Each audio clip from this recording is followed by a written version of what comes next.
a Chinese-invested lithium mine near Harare, Zimbabwe will start delivering lithium-containing minerals next year. According to industry professionals, the project will contribute immensely to the growth of Zimbabwe's mining sector, helping the country play a bigger role in renewable energy value chain. China's Zhejiang Huayu Cobalt, one of the world's major producers of cobalt, purchased Arcadia lithium mine from Australia-listed Prospect Resources last year. The Arcadia project is considered to be one of the world's largest hard rock lithium resources, one of the key components used in the manufacturing of rechargeable batteries. George Tagara, the mine manager, said construction of a full processing plant on the mining site is already at an advanced stage and has been earmarked for completion by the end of the year.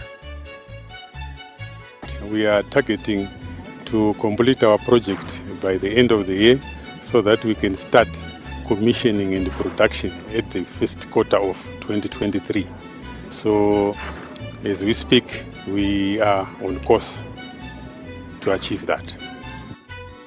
In addition, Tagara said once production starts, the project will contribute greatly to Zimbabwe's goal of more growth in the mining sector. Trevor Barnard, Deputy General Manager of Prospect Lithium Zimbabwe, said the Arcadia lithium project will make Zimbabwe one of the major players in the lithium value chain. So on an annual basis, we'll be mining 4.5 million tons of ore, and that ore will be then processed and we will produce around 400,000 tons of concentrate.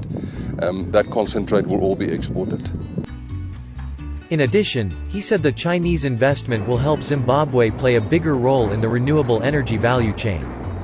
I think Zimbabwe has got significant lithium resources, and obviously from that perspective it plays a very, very important part in the lithium value chain, and also then by extension into the renewable energy value chain, of which lithium is a very, very important component.